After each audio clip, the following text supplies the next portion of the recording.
CQ, calling CQ, hello CQ. This is Lima Alpha number 6, Ontario, J Japan calling. London America 6, O Ocean, J Japan in Southern Norway calling CQ. CQ satellite, CQ Oscar 100. Lima Alpha 6, Ontario, J Japan. LA6OJ calling CQ satellite, standing by.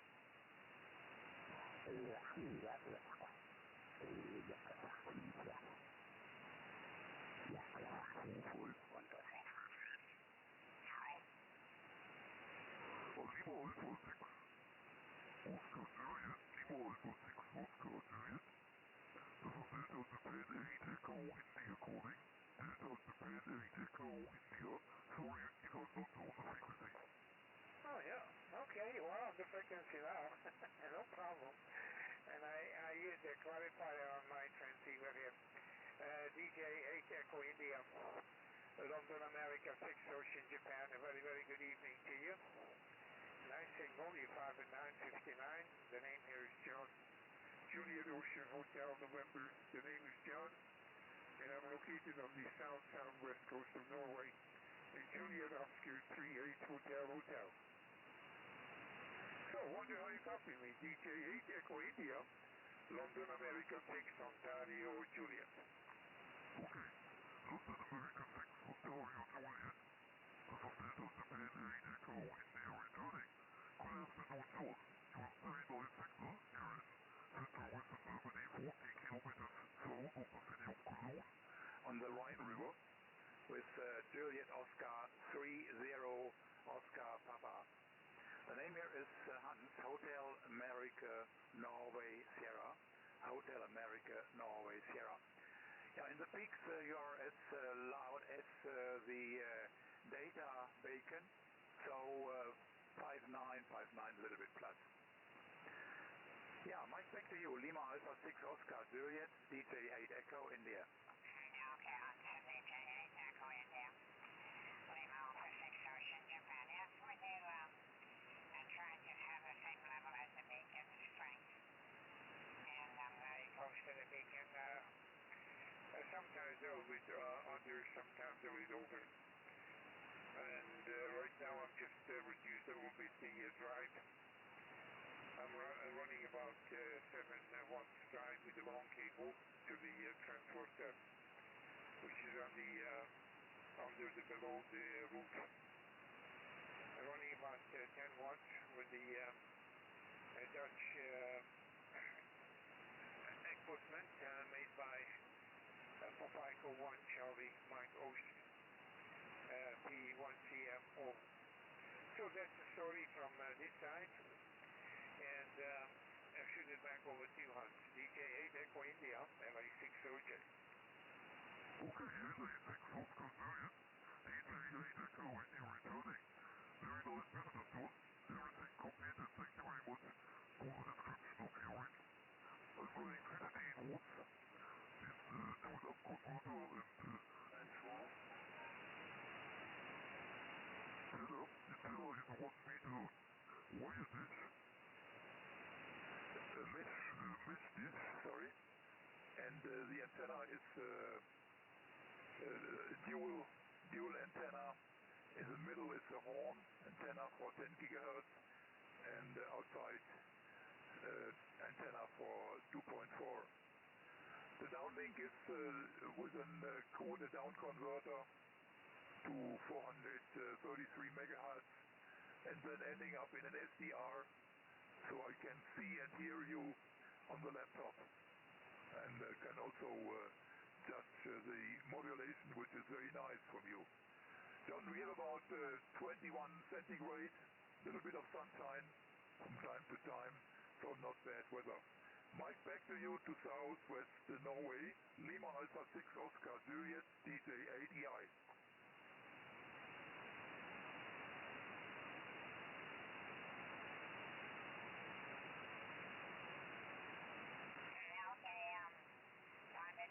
This is Lima Alpha 6 Ocean Japan. I was talking to my son. He just arrived from the United Kingdom. He's been over there in just gonna walk in here. Okay, fine business, and nice meeting you. I think this is the first time I don't think I heard you before, Hans. But nevertheless, I do thank you so much for the contact. As I go out and shopping, he doesn't want to buy me ice cream. My goodness. So I have to buy myself. All the best, Hans. We'll see you again. DJ 8 Echo India, LA60J. Schönen guten Abend, ja? Dankeschön, Philipp. Guten Abend. Yeah, and the ice cream is much more important than our Q2 Itai. Thank you very much for the chat, John. Yeah, I do think this is the first time, but this shouldn't be the last time. Have a nice evening with your son, and thank you very much. 73 to Southwest Norway. LA6 Oscar Juliet, DJ ADI. Ja, okay, Hans, alles guter Abend. Tschüss, Servus. Ja, tschüss.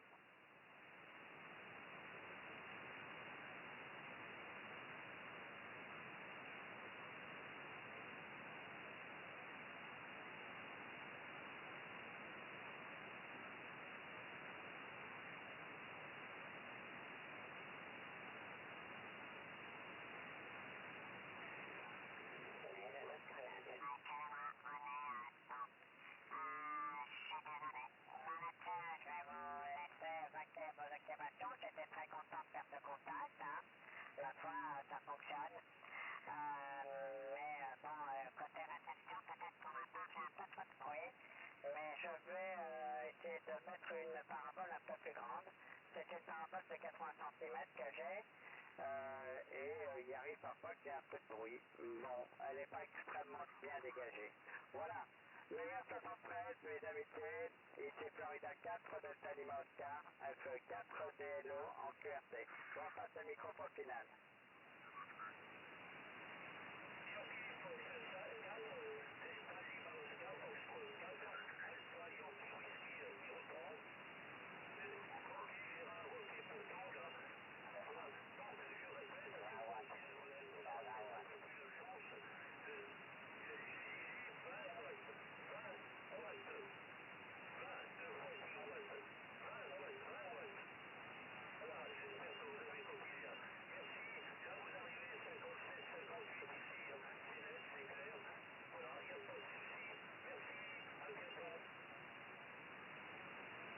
À bientôt, les meilleurs 73, les amitiés.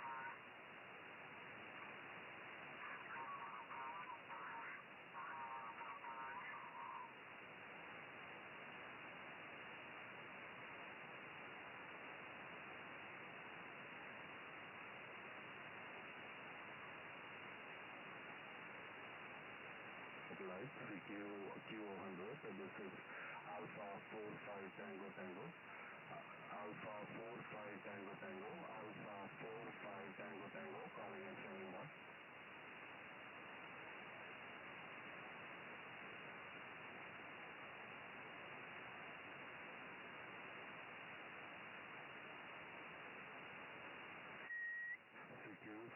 CQ, this is Alpha 45 Tango Tango.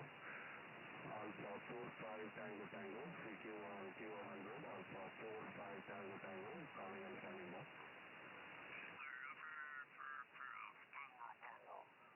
Alpha 45 Tango Tango, das ist Delta Japan 8 Echo India, Delta Juliet 8 Echo India. Good afternoon. Japan, sorry, Delta Japan 8, something, this is Alpha 45 Tango Tango. Can I have the call again, over? Yeah, that's okay. The call sign is Delta Juliet Italy, Delta Juliet 8, easy item. Did you copy? Yeah, the Delta Juliet 8, England, Italy, Delta Juliet 8, Echo Tango, Alpha 45 Tango Tango. Yeah, good evening there, Holman. Very good copy. Excellent signal in Muscat. And the name is Sam, Sierra Alpha November. In fact, just testing the rig this moment. I was using DX Petrol converter and a 2-watt PA. I'm listening to a weather here right now. Thanks for how is my copy? What's my signal strength I got? Okay, Jan. Alpha 45 Tango Tango. Delta Japan 8, England, Italy, back for you. Jan, your report is 4 and 8. 4 and 8 is, yeah, it's a little bit difficult modulation, a little bit weak, but nevertheless I could copy everything. What I did not copy is your QTH locator. Maybe you can repeat that. My name is Hans, Hotel Alpha Norway Sierra. Hotel Alpha Norway Sierra. And the QTH locator is Juliet Oscar 30 Oscar Papa. Juliet Oscar 30 Oscar Papa. That's 40 kilometers south of the city of Cologne in central western Germany. Mike, back to you. Alpha 45 Tango Tango, DJ 8 Echo India. Okay, Delta Juliet 8 Echo India 845 Tango Tango.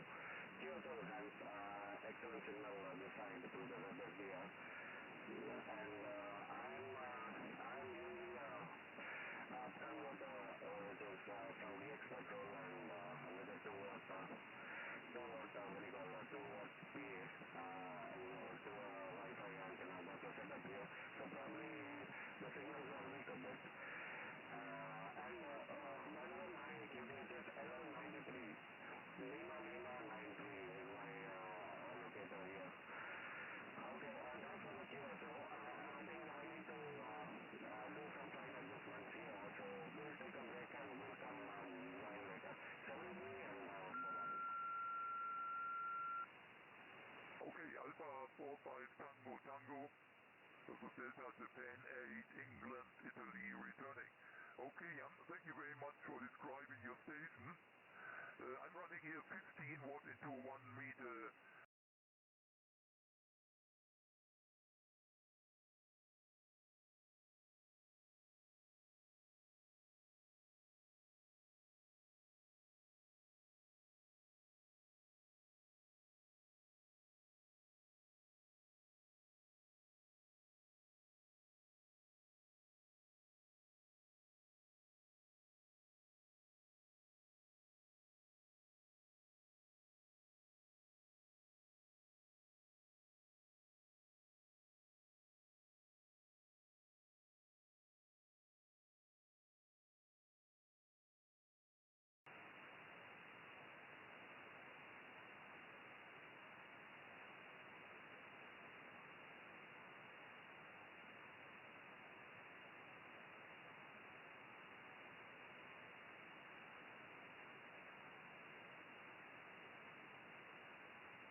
Tango Fox 1 Alpha. Tango Fox 1 Alpha. This is DJ 8 Echo India. Alright, okay. Yeah, I thought it was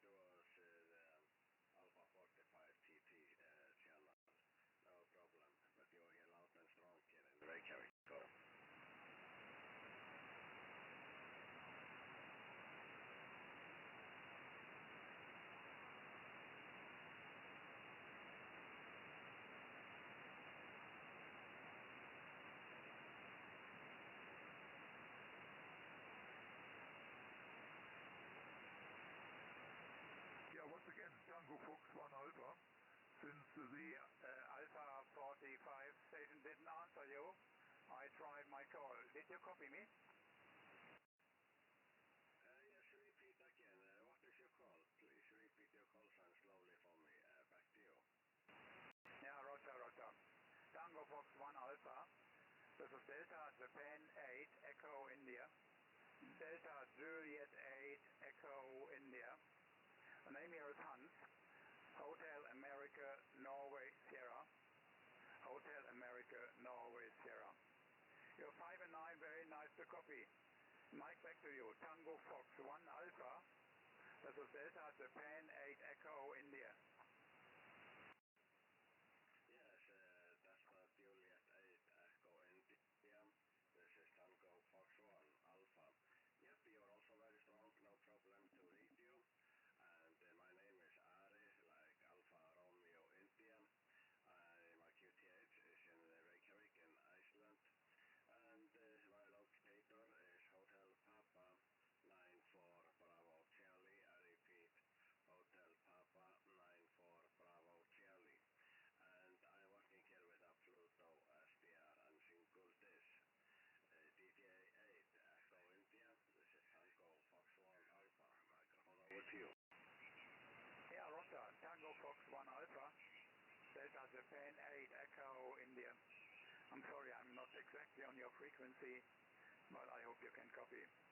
Yeah, Ari, very nice signal also. You are 5 and 9 plus, and very nice modulation. Very good to copy. Yeah, my QTH is 40 kilometers south of the city of Cologne on the Rhine River in central western Germany. The QTH locator is Juliet Oscar 30 Oscar Papa. Juliet Oscar 30 Oscar Papa. Ari, I'm running a 15 watt into a 1 meter mesh dish, and on the down converter and downside I have a converter to a 70 centimeter band and then an SDR, and I'm hearing and seeing you on the screen of my laptop HI. So, Mike back once again to Reykjavik, Tango Fox 1 Alpha, DJ 8 Echo India. Yes, DTA 8 Echo India in Bad Hoven, and close to the river Rhine, I think you did say. Well, I have QSO with you on FT8, so nice to get you here on the satellite. And to narrow my setup, everybody has different things. I'm running modified Pluto, so he's stable on the frequency. I have some Chinese amplifier, and the last one can give me roughly 3 watts. That is my output power, maybe 2.7. And then I have a dish with a potty feed, and I have modified LNB that gives me 70 centimeter output and is a little stable. And then I have the Pluto for receiving again, and the operator is modified to operate on radio HI. So everything is modified here, nothing is original. WX plus 7 on Celsius, and we have some rain shower over here. And by the way, I'm transmitting you on YouTube, so don't be too shy. DD8 Echo India, Dr. Hans. This is Tango Fox 1 Alpha Ari in Reykjavik. Back to you. Okay, Tango Fox 1 Alpha, Delta Japan 8 Echo India on the Rhine River. Back to you. Yeah, so I do think you looked me up on QRZ.com. So you have a picture of my antenna at least, and some others. Yeah, we have our first connection here on the satellite. I just checked it. Maybe we had QSO on TF8. Yeah, so I'm very happy to meet you again on the band, although these are very different frequencies, HI. Yeah, we have about 21 centigrade, a little bit of sunshine, and not too bad day here. Okay, Ari, thank you very much for the contact. I hope to meet you again, and I wish you Lotte X. And sorry if I came into to the QSO, but I was quite sure that the Alpha 45 station from Oman didn't answer your call, so I decided to call you. Have a nice day, and 73 to Reykjavik. Tango Fox 1 Alpha Delta Japan 8 Echo India. Okay, DPA 8EI, this is TF1A. Well, you could find me under my old call sign. It was quite complicated one, so I asked for something shorter like this one. And my call sign, my old one, was Tango Fox 3 Alpha Romeo India, and that is my name, Ari. And I could have been QSO with you on FT8 on that call sign. So right, Hans, nice to speak to you. Well, 20 degrees, I will stay outside barbecuing, doing something else and working on radio. I have a good excuse, it's cold outside over here outside. So again, 73 and joining the hobby and I'm joining the satellite. DPA 8EI, this is TF1A. Yeah, bye-bye, Ari. And I once again must say you have a very nice modulated signal here on the satellite. Very good to understand. Thank you very much. Bye-bye.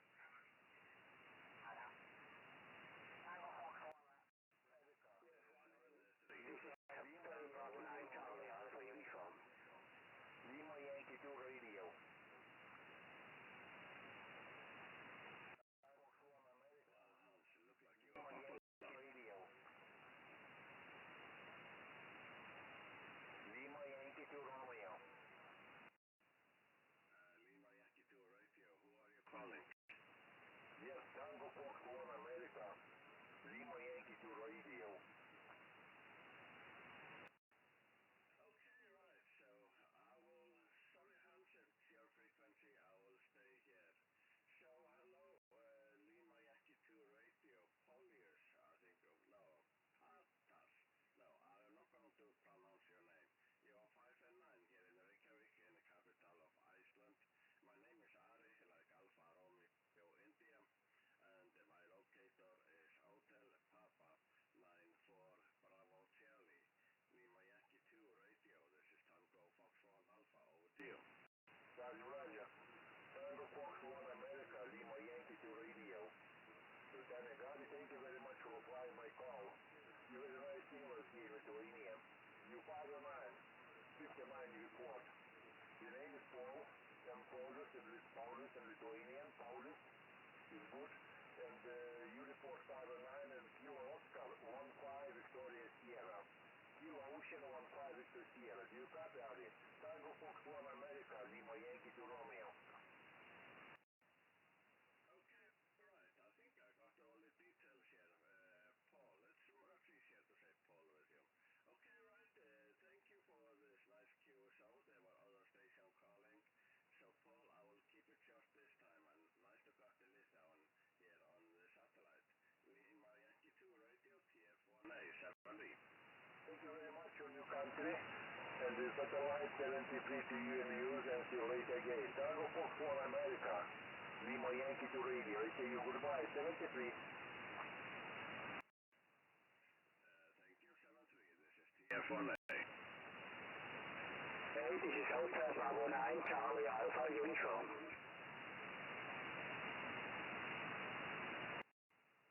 Hotel Bravo 9, I think it was Charlie Alpha.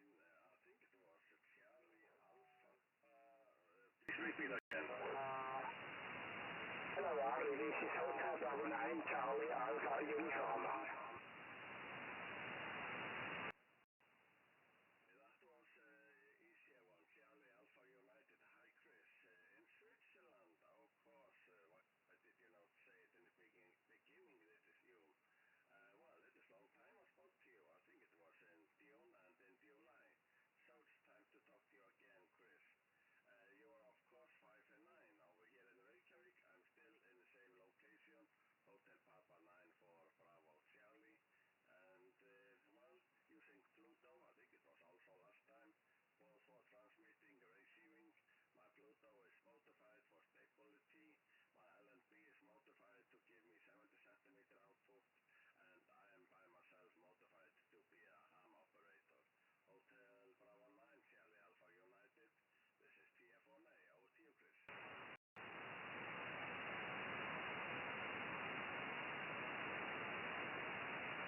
TF1A. This is Hotel Bravo 9 Charlie Alpha uniform, so I used the wrong switch. Okay, Ari, that was about 3 months ago, I think. That was the last time I used my old station with very less power, only maybe, that was maybe only 1 or 2 watts, and I had my old feed. Now I have a new dual patch feed. This is much better. You are also 5 and 9 here in Switzerland. Very good signal from Reykjavik, Ari. Very good. And I was looking on your website. You have a very nice station. Very nice. Very nice place. And it looks very proper and good equipment with your Adam Pluto. This is the next project I have with the Pluto, because the Pluto has the best modulation. I still have my FTI 736 and comes up from Bulgaria, and the PA makes maybe about 10 watts. That means maybe 20 watts maybe, and 10 watts in the dish after 10 meters of cable. Okay, weather here is very nice today. Last summer day, 26 degrees was it this afternoon. Blue sky, no rain, very nice, and we enjoyed. Microphone back to you, Ari. TF1A, HB9, CAU. Yes, some musical on the background there, Chris. Well, if you go to my homepage, I'm transmitting live this QSO, and my radio is live on YouTube. So, Chris, well, nice to speak to you. I think there was one more station there, but yeah, Pluto is fantastic radio, and the equalizer makes every microphone, whatever simple it is, as a super high quality microphone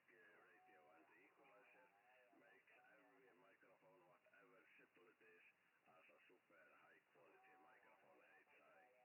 So, right, I did have some play with my Pluto. At the moment, I'm a very bad radio amateur, for my Pluto is outside.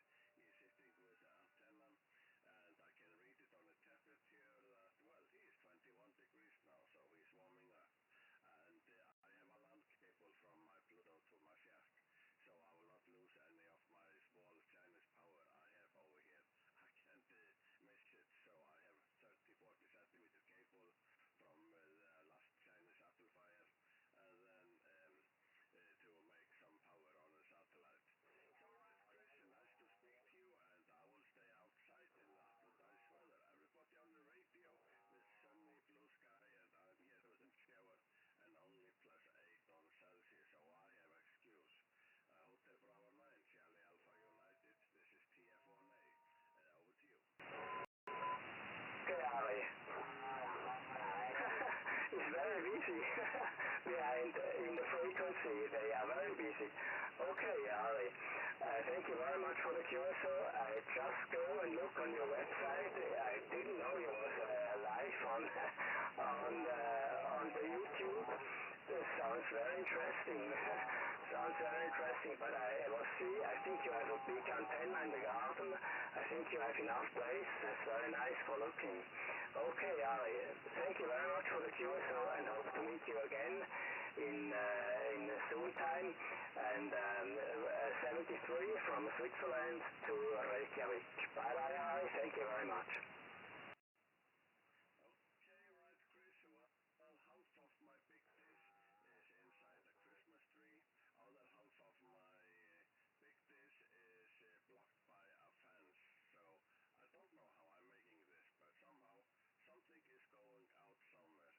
So yep, again, Chris, 7-3, and that's that musical that is transmitting back of us finishes the song. Hotel Bravo 9, Charlie Alpha United, TF1A 7-3. Thank you very much for the QSO. Bye bye, Ari. Yep, 7-3, this is TF1A.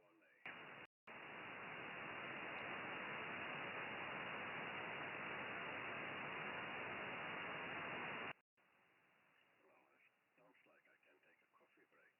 This is TF1A taking a coffee break. I think the most go home and eat some dinner. Enjoy the coffee. Yes, right. One thing, I don't know, is the link working on my homepage, or do I need to send in a new link? Just look, just a moment.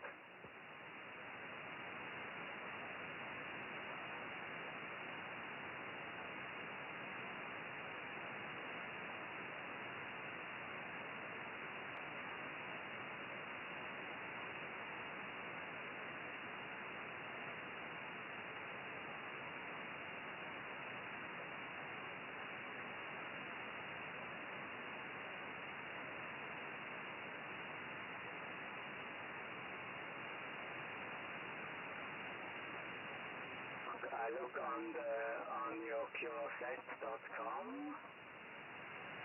I see your check now. And I'm on the handy. That's not a very comfortable situation, but I see. There is your check and the map on the other side. We view my work at the beat. No, they say it. No. Where is the link? Okay, if you go on the Facebook to TF1A homepage, then you should see a link, and it's a new link. I just added there just in case. So you should have a picture of the SDR console on in one of the possibilities there on the Facebook under TF1A. I got it. Oh, very nice, very nice. Okay, I check it out. Thank you very much. So you can hear your own voice there if you click on it, and you can see what's happening on my screen. So, right, but I think you will not be able to see my coffee when I like it. And a slow, very slow download here. We are out in the country here. Maybe I should send you the video over the satellite. That would be a live direct.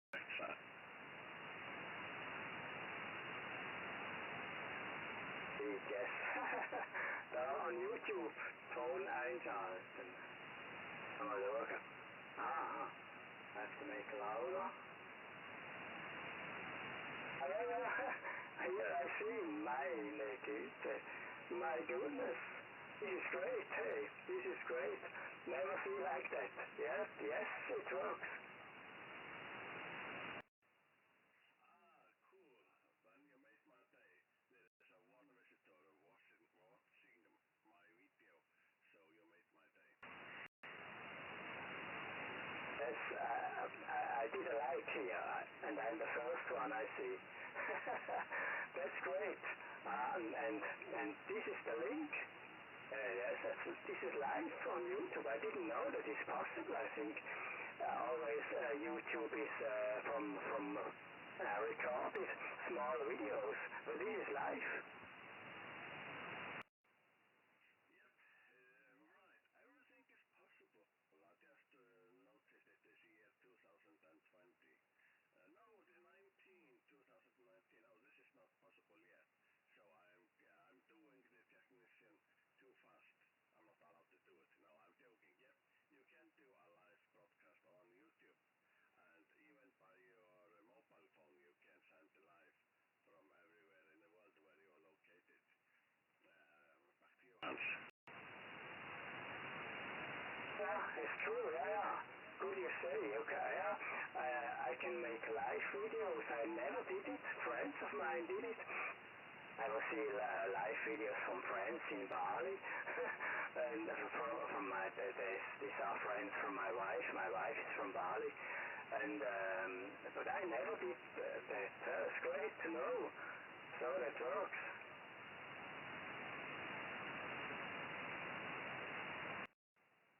Yes, exactly. So I thought I would put the video live here, so people are not only having QSO, they can see how strong they are, but of course you are able to do it by yourself with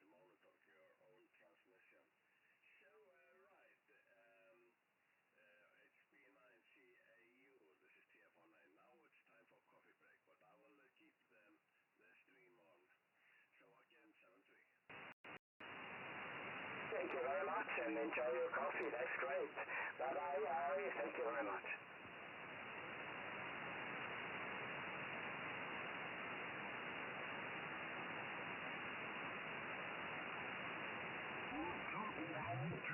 Oui, tu es sur satellite, je t'ai entendu, donc je t'ai réservé la primeur. Juliet 5 Papa Whiskey.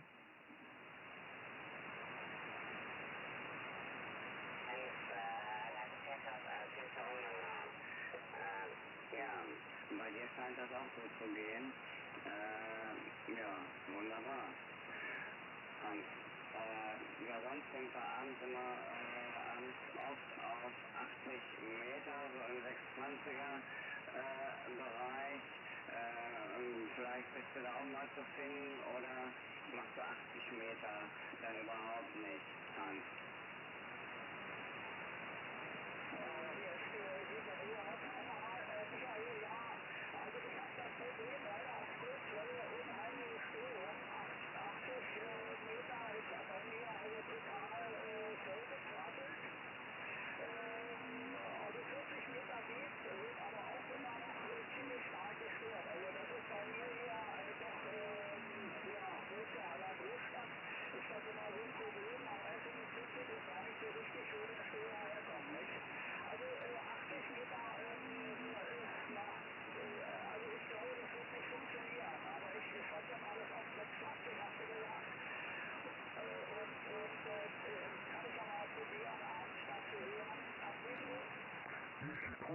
J'ai 30 mètres de câble demi-pouce qui passe dans le jardin et au fond du jardin, comme le chanteur, il n'y a pas de cabane mais il y a une parabole de 80 cm qui est un petit peu qui tire en direction du satellite. Cet endroit a été dégagé parce que c'était un bon endroit un peu vert. J'ai fait une petite tranchée, ça a commencé comme ça le satellite, donc j'ai manqué de divorcer au mon passage, parce que j'ai commencé par faire une tranchée dans la nature pour pouvoir taper sur le satellite. C'est dans un fond là-bas. J'ai 3 paraboles actuellement. Une pour la télévision, une pour... alors la télévision est sur un peu surélevé, mais je ne fais que de la réception. J'ai utilisé un petit mini-tune qui fonctionne très très bien. Je suis très satisfait de ce petit module du REF là. Et puis à la réception, j'ai 2 paraboles. Une première parabole de 60 qui me sert à recevoir des satellites divers et variés, plutôt broadcast. Et puis la parabole de 80 pour la SSB phonie qui me sert à faire le trafic.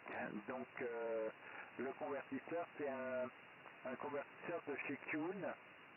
À l'origine, j'avais un Delta Golf 0 Victorico et puis je l'ai cédé à l'agence 5DMD. Bon, donc j'ai racheté un convertisseur de chez Kuhn qui fait plein de fréquences, donc ça c'est intéressant.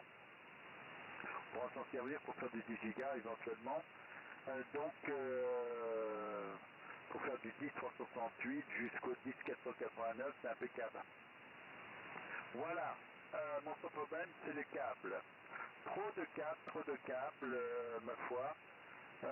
Mais bon, me débrouille avec ça. On fait en fonction de ce qu'on a, et je peux pas faire comme l'OM hollandais là qui ma foi, alors lui il a trouvé la solution, il a mis une plateforme sur son toit. Imagine un peu, tu vois la maison hein, en tranche, et sur la descente d'une partie du toit, ma foi, il y a une plateforme qui est fixée sur le toit, qui lui permet de poser les paraboles, les antennes, etc. Moi, je peux pas faire ça, parce que là, si je fais ça, je me fais tuer. Voilà, j'étais bavard, 5WK, 4 Delta Lima Oscar. Oui, F4 DLO, F5WK, donc 100% Gérard, bah c'est trop dommage, hein. de louper quelque chose. Oui, rapidement, là, pour le web hollandais, oui, bah j'imagine faire ça en France, permis de construire et compagnie, oui, bah, moi ça... c'est même pas la peine d'y penser. Ah, c'est... Bon, moi j'aime bien, c'est...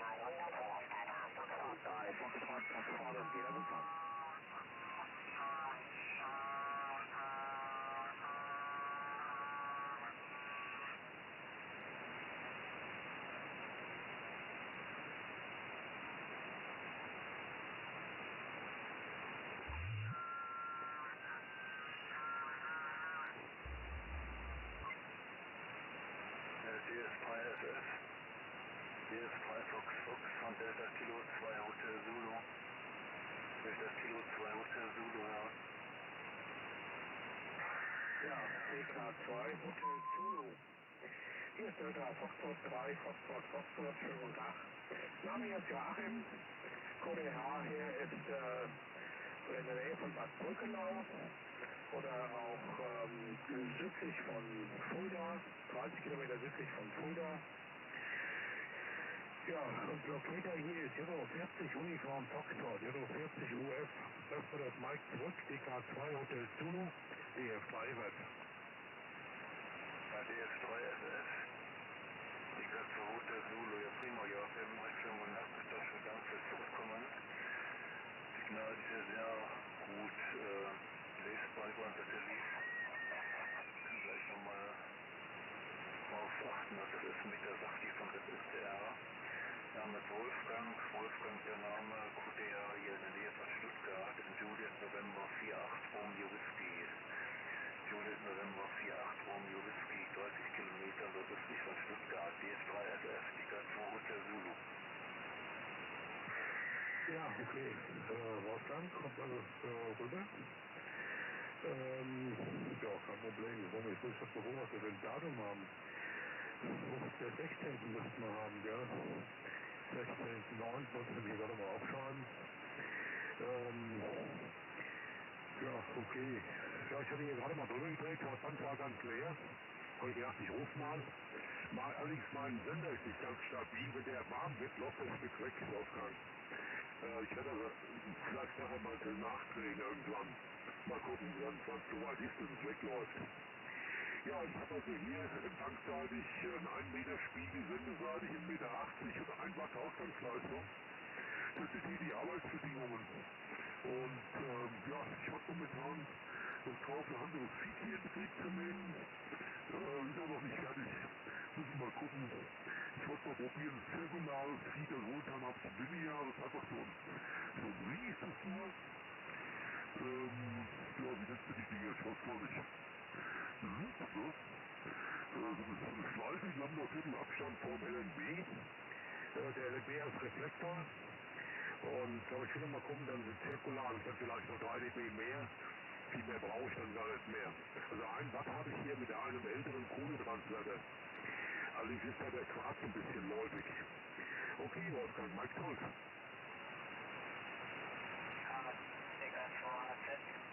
Zurück, ja, also das mit dem Laufen, das hält sich in Grenzen, ne? Also ich habe da, das kommt mir nichts gedacht hätte ich das fast nicht gemerkt, aber man kann ja hier nachdrehen, also so tragisch ist das im Prinzip nicht, ne? Looking for Victor Uniform 2 Golf, Mike November on, listening.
Ah ja, okay. Ja gut, aber also bei mir ist es hier so, ich kann nicht zwar als Q5 lesen, aber viel schwächer dürfte dann auch nicht mehr sein. Ne? Also wenn es noch weniger wäre, hätte ich dann schon Schwierigkeiten, das aufzunehmen. Ne? Das Rauschen ist auch nicht so viel schwächer, noch eine Stufe drunter ist dann das Rauschen. Ne? Naja gut, Wolfgang, geht aber, funktioniert. Freut mich, dass wir da in Kontakt sind. Ich habe also hier empfangsseitig habe ich also einen IC 275 dran auf 2 Meter. Das Signal kommt von einem LNB, wird runtergemischt über einen GPSDO als Oszillator und dann noch ein Abschwächer dazwischen, sodass also die Barke dann bei mir hier ungefähr bei S9 steht und das Rauschen der Barke ungefähr bei S2. Ne? Steht dann was bei mir hier anders über, also nicht das Rauschen der Barke, ist das Rauschen vom Transponder. Ne? Und die Barke selber habe ich dann so mit S9. So sieht's aus, Wolfgang. Ja, ich bin mich gerade noch dran, auch mit dem anderen Feed. Ich muss auch mal gucken, dass ich das hinkriege, mit den Meter 80 Spiegel zu senden und zu empfangen. Im Moment ist es so, dass ich mich beim Senden zustopfe. Also der LNB, der da drin ist, wird vom Sender her, obwohl das nur 1 Watt ist, wird der zugefahren, sodass ich also mit demselben Spiegel nicht senden und empfangen kann. Also habe ich nebenan noch den 1 Meter Spiegel, mit dem ich empfange. Ne? Ja, sonst bin ich auch dabei, hier so LNBs umzubauen. Aber das ist ein mühsames Geschäft.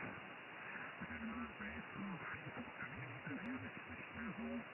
Und es ist zuerst, ich habe dabei so Dualband-LNBs hier umgebaut, da geht immer nur eine Hälfte, komischerweise. Und da blicke ich noch nicht ganz durch, warum das so ist. Naja gut, mal schauen. Ist der Fréquence, si tu veux.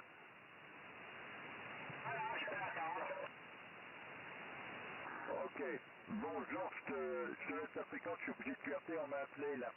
Je te laisse la... Wolfgang Mike hier der Freitag.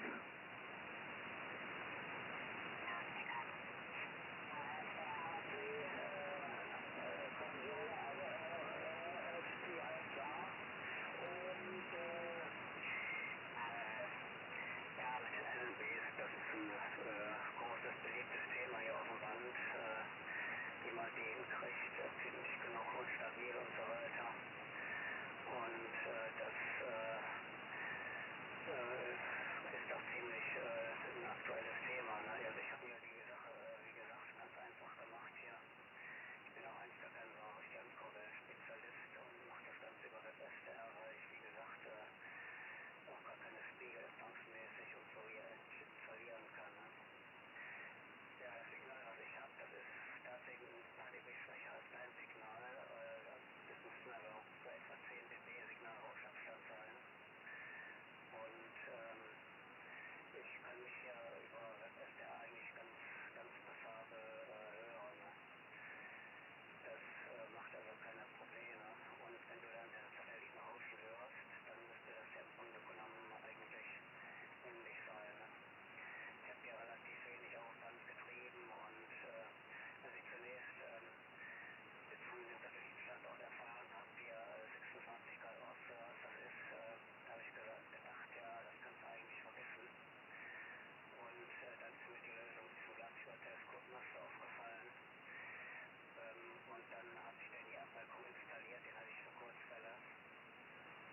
Und dann konnte ich auf diese Art und Weise, also wie gesagt, diese Helix-Antenne übers Dach und dann kann ich zumindest ein bisschen behelfsmäßig Betrieb machen. Man hat ja kein QSB und keine Störungen und dann sind so riesen Rauschabstände eigentlich gar nicht nötig. Ne? Prima, Joachim, dann werde ich nochmal übers Band drehen. Ich war schon 2 Wochen hier nicht mehr auf dem Satellit. Ich bin da verreist gewesen und mal gucken, was da noch so alles zu sehen ist hier. Und ich werde mal auf die sehe ich noch so ein paar Signale auf dem Schirm. Und dann werde ich mal weiterlesen. Schönen Dank fürs Kurs. Joachim, viel Erfolg noch bei der Bastelei und bei der Optimiererei da auf der Empfangsseite. Und dann würde ich sagen, bis auf ein andermal. DF3 FF, die Katze Hotel Zulu.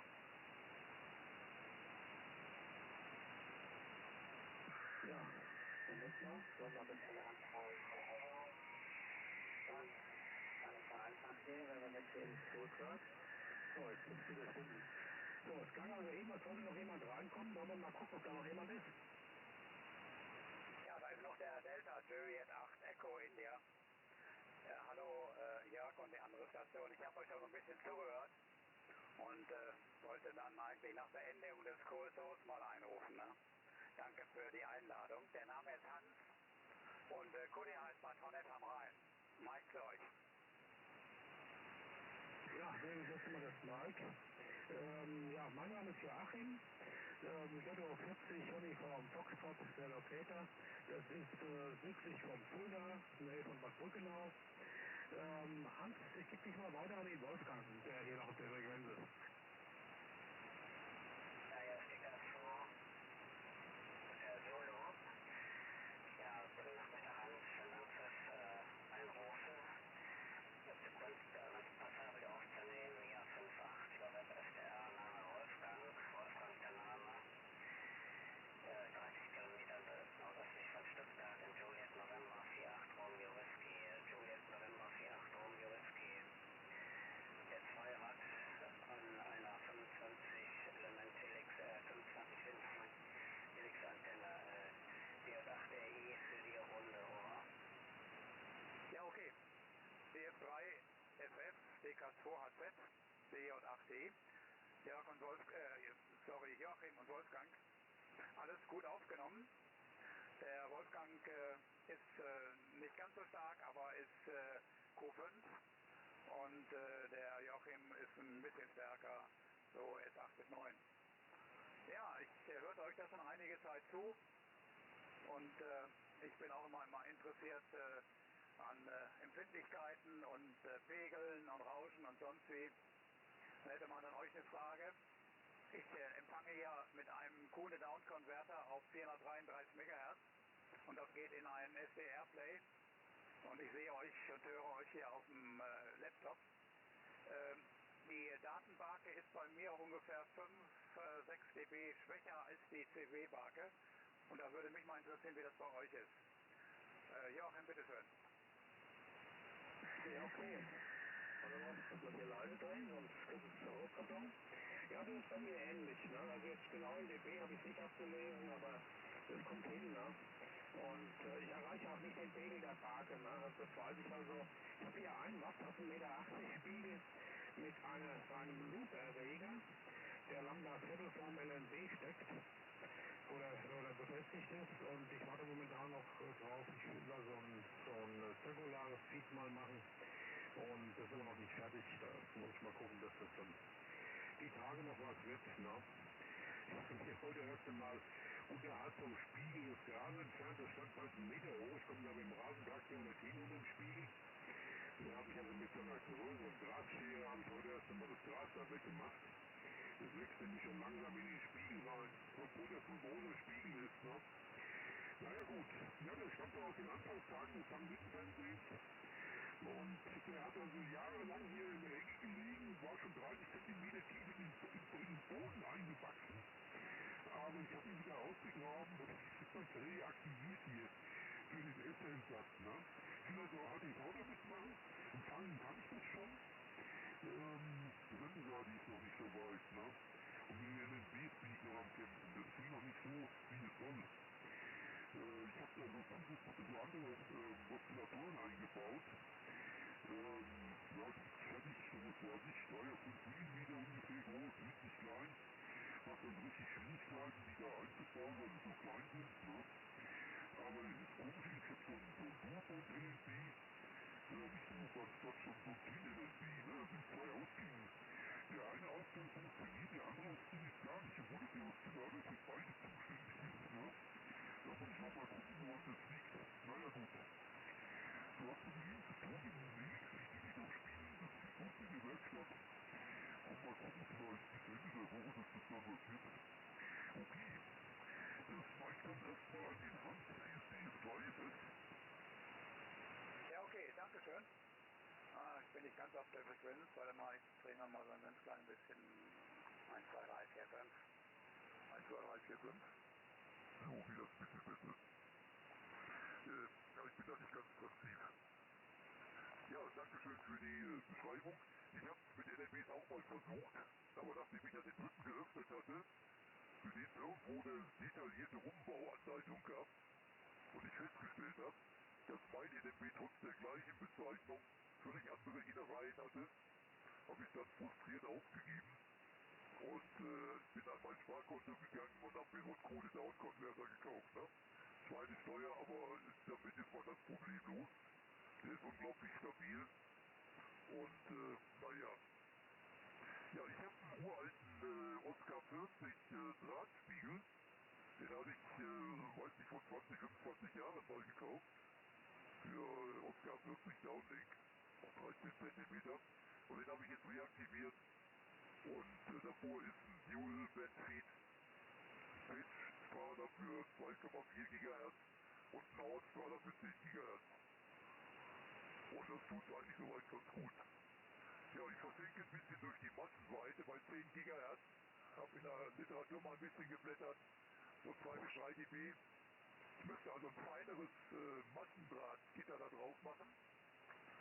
Aber ja, ich bin noch am Überlegen. Ne? Man ist ja dauernd am Optimieren. Im Moment geht es erstmal ganz gut. Ja, ich fahre hier auf der Sendeseite ungefähr 15 Watt. 100, nein, ich fahre 15 Watt. Und dann noch 4 Meter Koaxkabel zur Antenne. Ich habe also den Transverter da ferngesteuert mit dem Terminal-Programm. Das geht ganz gut. Irgendwo unterm Garagendach. Und dann vermeide ich die Dämpfung auf den langen Zuleitungen. So, das war ein langer Durchgang. Gibt 2K an den Wolfgang, die K2Z, die Runde, die J8i. Hier ist die K2Z. Für die Runde, ja prima, Hans. Und ja, dann alles klar. Vielleicht dann zu den LNBs kann ich aber nichts beitragen. Ich fange hier, wie gesagt, alles über das SDR und da habe ich mir die Sache ein bisschen sehr einfach gemacht, weil ich, wie gesagt, hier auf dem Balkon keine Spiegel aufbauen kann. Und das regelmäßig so aus, ab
jedenfalls. Leider aber direkt hinter dem Spiegel. Das heißt, er hat nur ungefähr 1,50 Meter Koax, sodass ich von hinterm Spiegel nur bis zum Erreger vorne noch Koax dazwischen habe. Ne?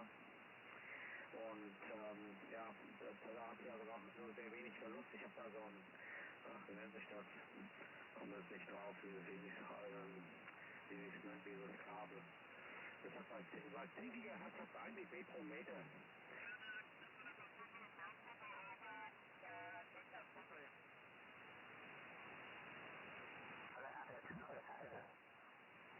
Hier wahrscheinlich ein thermisches Problem sein könnte. Die ersten Worte waren wieder normal und dann hat sich.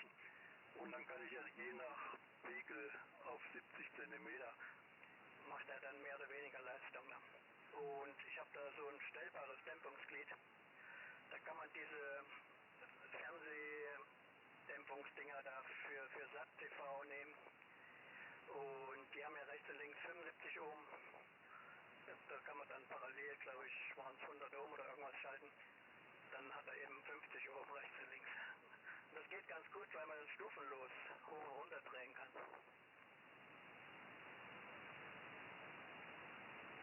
Sauber, alles aber clever. Ja, ich habe sowas, ich habe so einen Abschwächer mit 10 dB Schritten und dann habe ich noch so einen mit in SMD-Ausführung. Aber das stimmt, das ist eine gute Idee. 75 Ohm Abschwächer, regelbar, stufenlos und dann parallel 800 Ohm, gell, hast du gesagt? Nee, ich müsste jetzt rechnen. 75 mal 100 geteilt durch 175, na, das kommt glaube ich so hin ungefähr. 100 Ohm hatte ich glaube ich gesagt, aber müsste man nochmal genau rechnen. Genau. Man könnte es machen, wenn man nicht zu faul wäre. Das stimmt. 75 Ohm, 100 parallel, ja, da kommt man ein wenig runter. Genau. Ja, ich habe auch schon so Abschwächer gehabt, die regelbar sind. Und hier habe ich einen nach dem anderen abgeschossen. Ich habe 3 Stück von denen gehabt. Ich habe alle abgeschossen.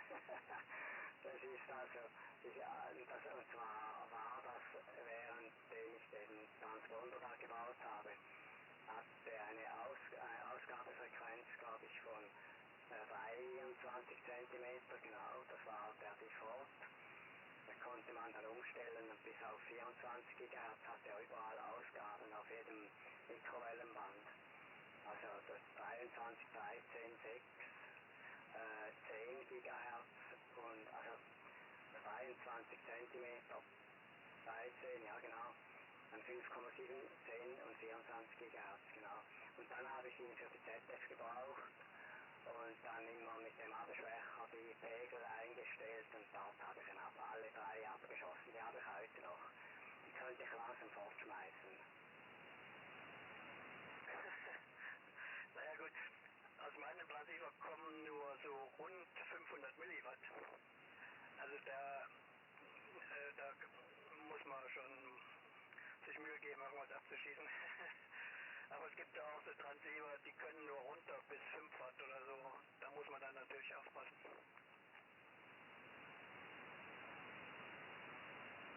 Oh, genau, ja, ich sehe es. Es ist ein Autophon, Solothurn. Sieht so militärgrün aus, das Gerät. Das ist sicher vom Schweizer Militär, so wie es aussieht. Der geht von 5 bis 50 dB, ne, bis 70 dB, von 50 bis 70 dB. Und ich glaube, der obere Teil funktioniert noch, habe ich mal in Erinnerung gehabt, und der untere Teil ist futsch. Und den habe ich mal geschenkt bekommen, meinen befreundeten OM, habe ich habe ihn einen BBD, der macht so EME-Sachen. Und von diesem habe ich 3 gehabt und ich habe alle 3 abgeschossen. Unglaublich. Ich hätte schlau sein können und zuerst mal mit, sagen wir mal, 10 oder 20 dB reingehen können. Dann wäre er nicht kaputt gegangen, aber ich ging, glaube ich, direkt drauf aber das war mit 2 Metern. Das war die Ansteuerfrequenz für die Transverter, genau. Das war mit 2 Metern. Mit 2 Metern habe ich den abgeschossen. Also das hätte ich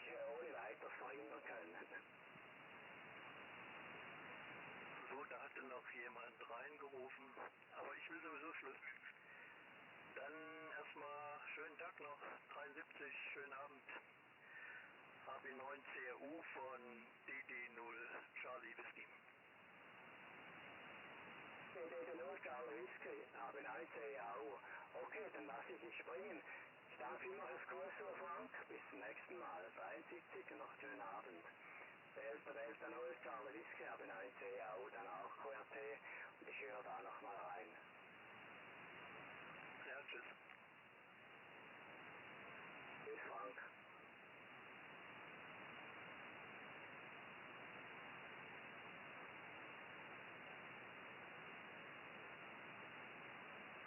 Das ist AB9 Charlie Alpha Uniform. AB9 CAU, AB9 Charlie Alpha Uniform. Ja, probier's mal. AB9 Charlie Alpha Uniform. Hier ist Delta Juliet 8 Echo India. Delta Juliet 8 Echo India. Delta Juliet 8 Echo India. Habe ich das richtig verstanden? Ja, das hast du. Das Juliet 8 Echo India. Kann ich da etwas leiser machen? So. Da ist AB9 Charlie Alpha Uniform. Name ist Christian, QTH ist in Lohn. Schaffhausen, Juliet November 47 India Sierra. Mikrofon zurück, Delta Juliet 8 Echo India, AB9 CAU. Ja, prima, Christian. AB9 CAU DJ8 Echo India. Hier Signal sehr schön modelliert und über S9 bisschen stärker als die Barke, also ganz gut aufzunehmen. Ich heiße Hans, Hotel Alpha Nordpol Sierra und ich wohne 40 Kilometer südlich von Köln in Bad Honnef am Rhein. Das ist Juliet Oscar 30 Oscar Papa. Ja, Mike mal zurück in die Nähe von Schaffhausen. AB9 CAO DJ8E. Das 8EI, AB9 CAO. Zurück, gut, tipptopp, Hans, ja, geht sauber. Ich habe auch nicht auf S-Meter geschaut, aber ich glaube, du hast S9. Ein super Signal, sehr schöne Modulation und schön laut. Ich schaue am nächsten Durchgang dann auf 6 Meter. Ich arbeite hier mit einem FT736, einem alten Thermomike von der CB-Zeit her noch und Transverter von LZ5HP mit der Endstufe mit etwa, ich mache etwa 10 Watt, glaube ich, am Spiegel. Es ist ein 85 cm Offset-Spiegel mit einem... Nicht mehr ein hier. Gut, Mikrofon retour, DL4 RS Deutschzeit CAL. Okay.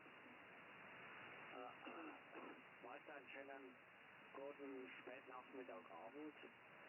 1, dann OE3 VMQ habe ich heute gearbeitet, Golf 4 Tango Sierra November und TK7 Charlie Yankee. Also du bist heute die 4. Station. Ich habe heute bei mir schon einmal umgebaut.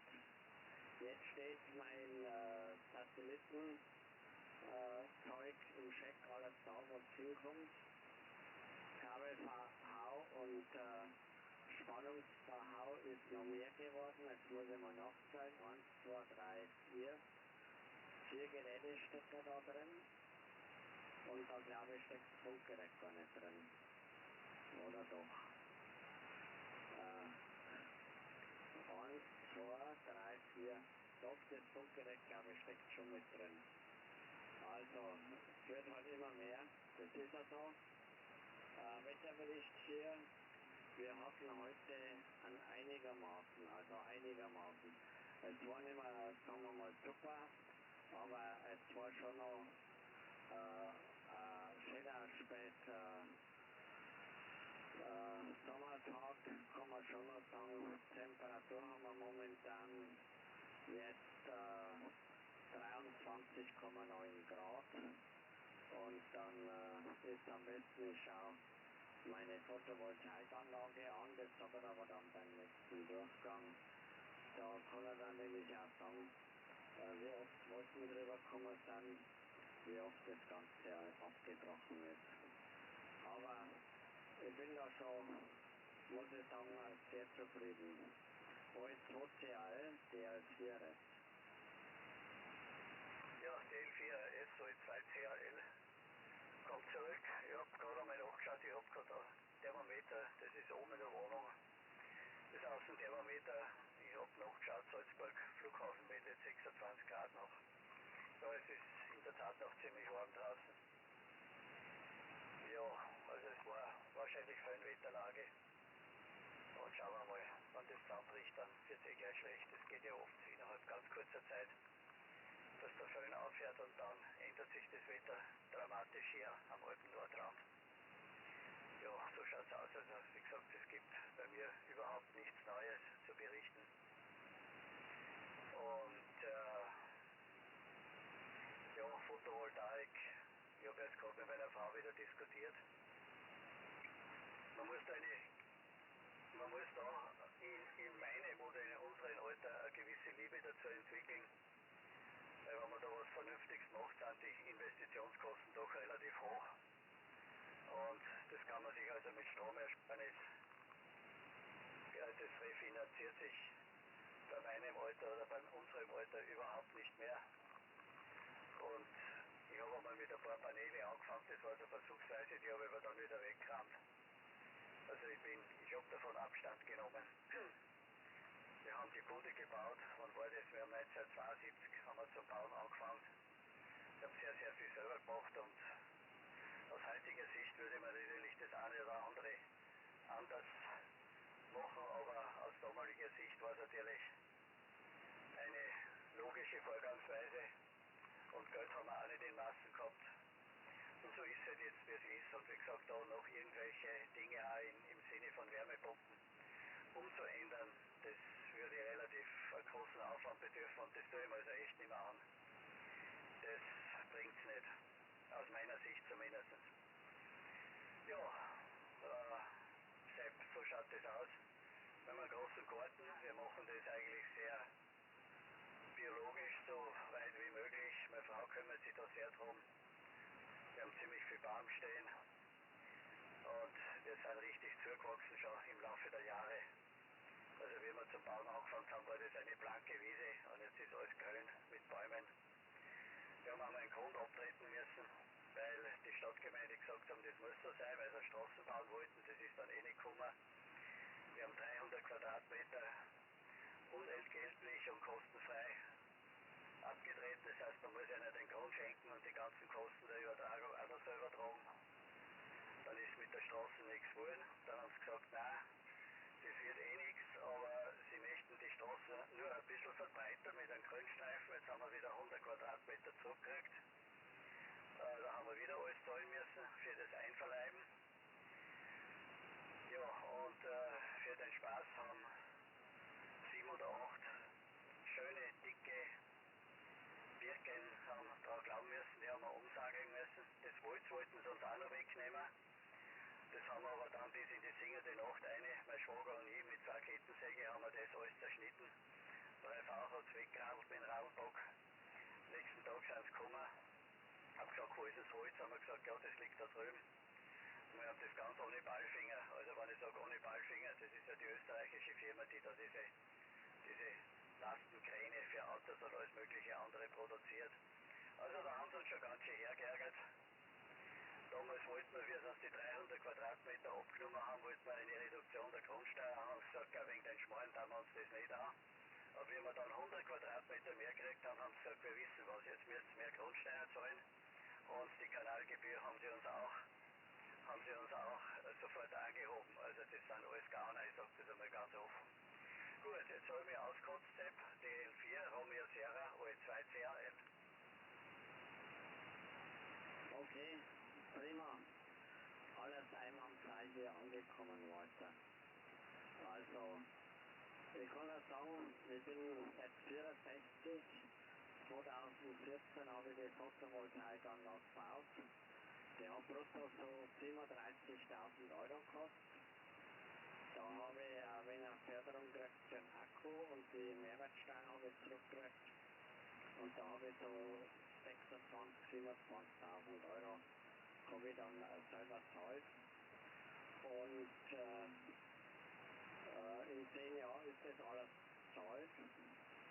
Also das hat sich schon gut gerechnet. Ich wollte es schon 2009 machen, aber das war hier in Deutschland das Boomjahr. Da gab es zu wenig Module und die Firmen, die mit mir machen wollten, die haben kein Modul gekriegt. Und die Module gehabt haben, die wollten dann vielleicht mit mir nicht oder umgekehrt. Also ist das ein paar Jahre später gewesen. Ich kann nur sagen, gestern habe ich, gestern habe ich 46,5 kW produziert und heute sind momentan 33,2 und ich produziere noch jetzt unter 1 kW schon, das heißt, das ist jetzt am Wald vorbei, die heutige Produktion. Also sieht man, dass der Tag schon nicht mehr so schön war wie gestern. Und wenn ich die Kurven anschaue, ja, dann alles Sachen. Also gestern war es eine richtige Parade und heute ist also wirklich ein Sachengebirge. Also diese 46 oder sagen wir 50 kW, das ist jetzt dann schon das Maximum, was jetzt noch geht. Maximale Produktion sind, wenn der Winkel alles optimal ist, 85 kW. Und da bin ich also sehr zufrieden. Ich habe eine 13 kW Anlage, die ist aber Ost-West abgeändert, sodass ich lange produziere am Tag, Eigenverbrauch auf plus Batterie und was dann überbleibt, das wird noch verkauft. Und das funktioniert also. Die Anlage ist nach 10, 11 Jahren, also nach 10 Jahren, wenn jetzt nichts passiert, oder nach 11 Jahren, ja, dann hat es vielleicht ein bisschen Kosten, weil dann der Akku, die Batterien austauscht werden. Ich habe noch Bleiakku, beziehungsweise vielleicht stelle ich auch auf Lithium um. Das kommt drauf an, was man für Angebot machen. Aber naja, da bin ich 70. 10 Jahre kann ich dann schon noch die Wartung machen mit der Batterie, wenn ich so beieinander bin wie jetzt. Und später müssen wir dann halt auf Lithium umstellen, weil die sind ja wartungsfrei. Also das geht schon. Und ich muss auch sagen, zum Beispiel bei uns war es so, aber da geht es wirklich auf den Quadratmeter. Die haben vor 3 oder 4 Jahren angefangen, die Dachflächen und zugemachten Grundstücksflächen Regenwasser zu verlangen.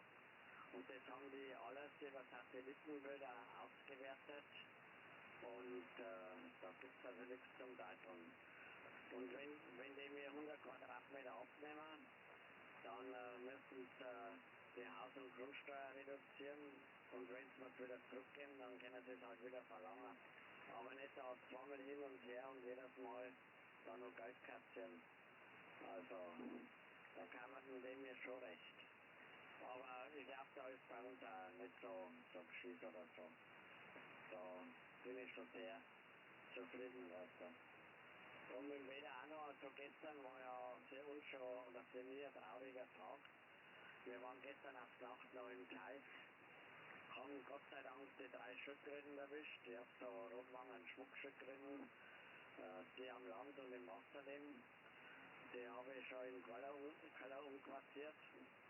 Und dann haben wir alles, was im Teich innen drin im Wasser angepflanzt ist, haben wir alles kurz geschnitten und das hat dann danach schon ein sehr trauriges, herbstliches Bild gemacht. Also dieses Jahr ist sowieso ganz komisch, weil der Hibisco, auch wenn es jetzt schon wenig wird, hat aber immer noch Blüten dran und also so lange wie dieses Jahr haben die überhaupt nicht geblüht.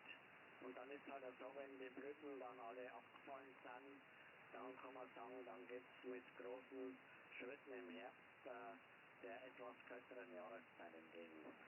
Mikrofon zu dir, Walter. Ja, okay. Sepp, alles klar. Ja, wir haben ja einen ganz kleinen Teich, wir haben früher Fisch drinnen gehabt, das haben wir aber auch aufgehört. Der haben wir dann überwintert in der Waschküche. Ja, war halt auch mal so eine Zeit lang.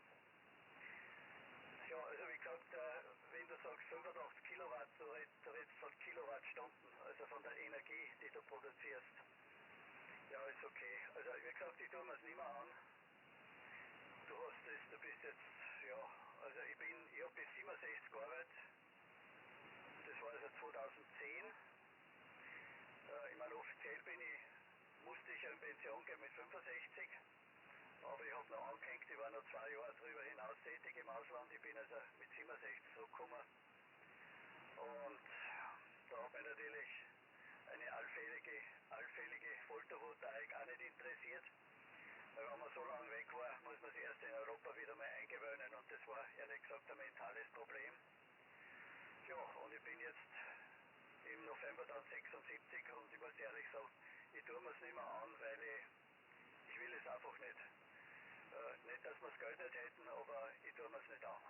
Wir hätten genügend Platz, aber das Aussuchen dann wieder und die ganzen Behördengänge, ich habe die Schnauze voll. Ich sag's wie es ist. Machen könnte man es, aber ich will nicht. So schaut es bei mir aus. Ich bin ausgebildeter Elektrotechniker, also ich habe mit der Energietechnik viel zu tun gehabt. Das war auch mein Job in China. Und bevor ich nach China gegangen bin, 1991 war ich in die United Arab Emirates für große Wasseraufbereitungsanlagen für Umkehrosmose. Da war auch viel Energie notwendig und das war mein Job. Also überall, wo ein Kabel dran gehängt ist, das haben sie mir überlassen. Waren große Industrieprojekte. War eine schöne Zeit. Fox Alpha, Rostock, hört man?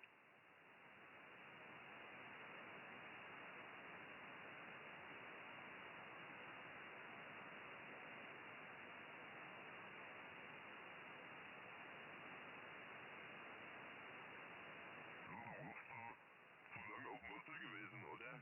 Der hat in anderen Gewässern gefischt, oder wie war das?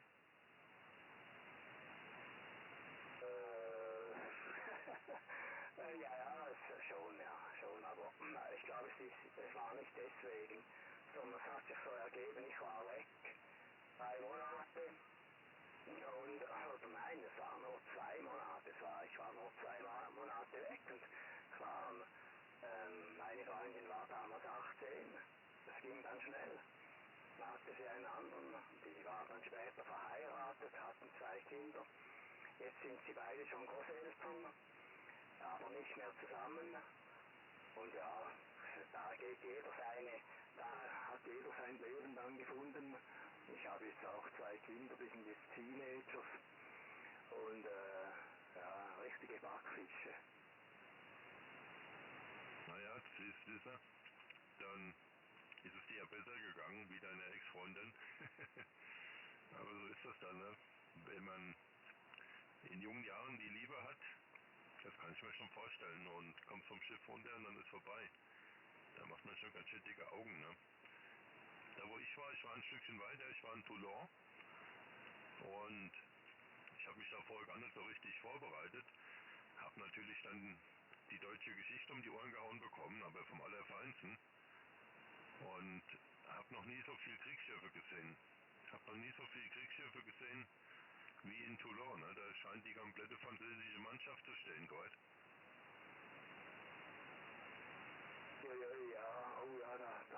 Genau. Da gibt es Zeug zum Verarbeiten. Aber ich muss sagen, ich bin mit der Geschichte auch nicht so ganz vertraut. Ich weiß nur, dass es hat da recht Widerstandskämpfe gegeben und irgendwo gab es noch, ich weiß nicht, ob das dort war oder im Elsass bei uns, irgendwo wurden dann rigoros, hatten die das Leute umgebracht. Das war dann nicht mehr lustig.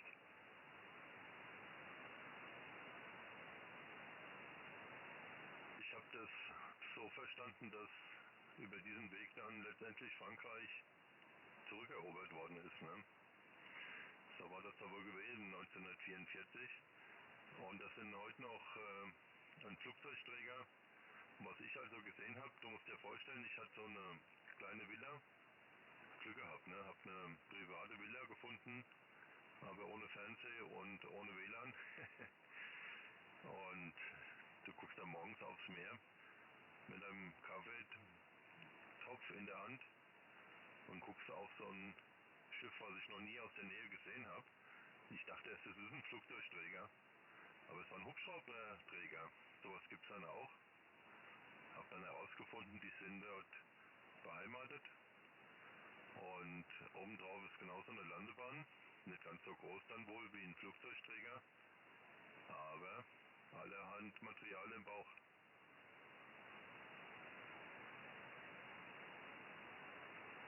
In Toulon, jetzt muss man auf die Sprünge helfen. Also bei Marseille ist das weiter westlich oder östlich? Westlich, Richtung Nizza im Prinzip. Okay, ja, genau. Ja, da war ich mal mit dem Motorrad. Ja, genau. Ah, das war dort. Uiuiui, hast du richtige Geschichte mitbekommen. Ja, ja, da war ja viel los, meine Güte. Ganze Rückeroberung da auch von den Kunstschätzen, das ist ja wahnsinnig. Das waren ganze Zugladungen davon, die da transportiert wurden. Die haben sich gesund gestoßen. Aber das war natürlich der Stolz, dass sie das Zeug wieder zurückholten und irgendwie auch, die haben sich natürlich dann sehr ausgetrickst dabei. Ja, du siehst, das ist vor 25 Jahren im Prinzip nochmal passiert hier, aber nicht im großen Stil, aber letztendlich hat sich da auch viel um Eigentum gedreht und habe da gerade vor kurzem im Internet, ich bin immer so mit dem Handy am Rumsurfen, durch Zufall gelesen, ein Riesentheater jetzt, dass vieles dann wieder in andere Treuhandhände, die halt vorher irgendwann mal Besitzer waren, ne, wieder zurückgegangen ist. Ne? Und jetzt ist ein Riesending auch da passiert, dass man einfach an Dokumente dran gekommen ist, die 25 Jahre verschlossen wurden und als die Wiedervereinigung kam, man kann das ja sagen, das ist ja Geschichte und auch nicht politisch, hat man halt einfach die ganzen Firmen, die dort waren, die hat man begutachtet und haben ganz junge Gutachter, die haben das dann gemacht, die teilweise keine 30 Jahren waren und da gab es eine Skala, glaube ich, von 1 bis 6. Und wenn du halt abgeschrieben warst, dann konntest du machen, was du wolltest. Und da waren wirklich ganz wunderbare Firmen, die zum Beispiel Waschmaschinen habe ich da gesehen, was hergestellt haben. Ne? Und die haben dann wie war das denn? Irgendwas herausgefunden. Also eine ganz Innovation, die heute ganz alltäglich ist. Ich muss nochmal gleich genau überlegen, wie das war. Aber auf alle Fälle, aber dadurch, dass die abgestempelt waren, gab es gar keine Chance, aus der Nummer rauszukommen. Ne? Das ist jetzt 25 Jahre später ist das klar geworden.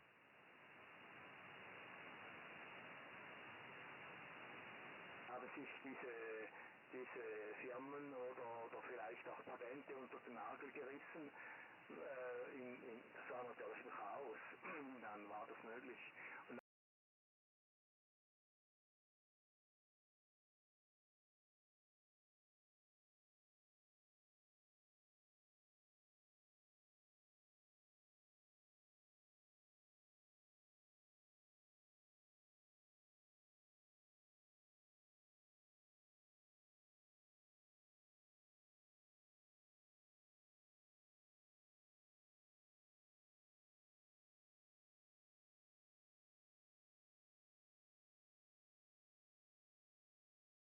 Sachen waren oder auch, da waren natürlich rechtliche Kniffel nötig, um das Recht dann geltend zu machen. Das sind ja sehr komplizierte Geschichten später. Ja, so ist es. Ich bin so froh, dass ich damit nichts zu tun habe und auch mit dem Zweiten Weltkrieg nicht mehr. Ne? Meine Großväter sind beide tot. Ich habe noch eine Oma, die ist jetzt 90, die ist im Altersheim. Ne? Also die kann da so an ist auch nicht mehr so ganz gut, aber letztendlich eine Zeitzeugin. Es ist trotzdem erschreckend, weißt du, wenn du da unterwegs bist. Ich bin öfter schon in Südfrankreich gewesen und suche mir da immer wieder was anderes da aus. Es passiert eher so aus der Tugend heraus, wo findest du eine Unterkunft. Ich probiere immer was zu finden, was direkt am Meer ist. Ne? Und es ist unglaublich, wie viele Bunkeranlagen. Ne? Und überall, auf jeden Berg, wo du hochkraxelst, überall, wo du hinkommst, auch am Meer, da siehst du, aha, da war auch was. Ne? Also mit welcher Energie gearbeitet worden ist, ist unvorstellbar. Da wurde auch wahnsinnig viel Material verbraucht und gearbeitet, wie wahnsinnig, was sie da hingestellt haben. Ja, genau.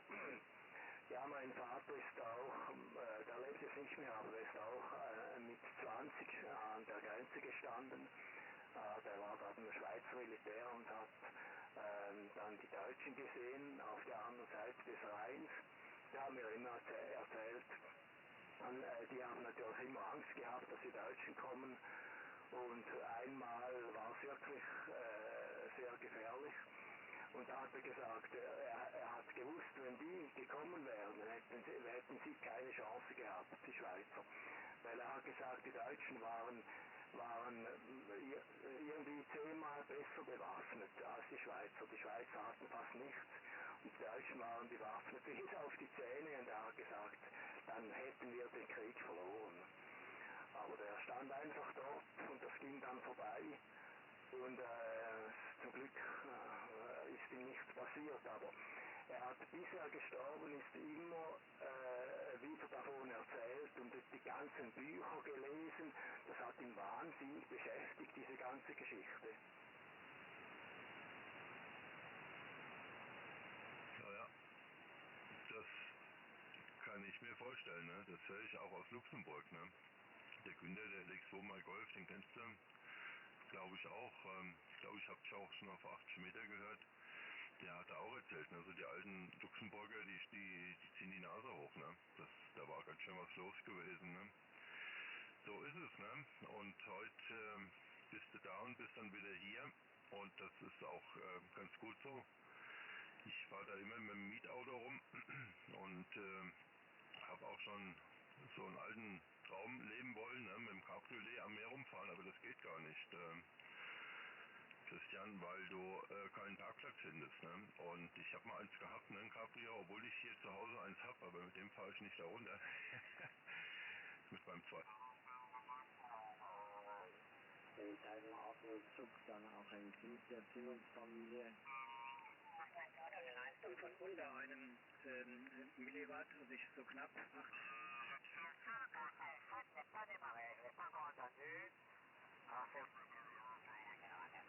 Cuesta un pelín, yo creo que es un par de 200 hercios un poco más abajo, vale. Es que como voy viendo aquí el waterfall, aprovecho para ajustarlo, porque una vez está ya en marcha, a lo sumo entre cambio y cambio son 200 hercios más o menos lo que tengo que ajustar. Bueno, tengo ahí el plan para mejorarlo y colocarle un oscilador distinto con controlado por GPS a 10 MHz, pero bueno, ahora está empezando a llover, entonces esto va a ser un proyecto para los próximos meses. Mientras tanto, más o menos me permite funcionar. Bueno, yo no te había comentado que para recibir también estoy usando otra parabólica distinta. Esta es como, bueno, es una que se llama multifoco, porque estoy intentando hacer unas pruebas a ver si sustituyo la que tengo aquí en casa del canal satélite digital antiguo de toda la vida, que es el que uso para la televisión, por esta multifocus que me permitiría poner en la misma antena los dos LNBs y así me ahorro una parábola, cosa que siempre se va a agradecer en el QTH familiar, ¿no? Y así incluso puedo negociar igual una parábola un poco más grande para transmisión, porque igual más adelante, cuando espero que nos autoricen en algún momento a la televisión, pues al menos tener ahí espacio suficiente. Una pregunta, me decías que desde el SG Lab hasta la hélice de 5 vueltas tenías aproximadamente 60 centímetros o 1,60 m, ya me dirás, porque con el SG Lab y esa parabólica igual le puedes sacar ahí un pelín más de punch, o sea, un poquito más de potencia, ¿no? Al menos basado en las experiencias que han tenido otros compañeros, no es una crítica, simplemente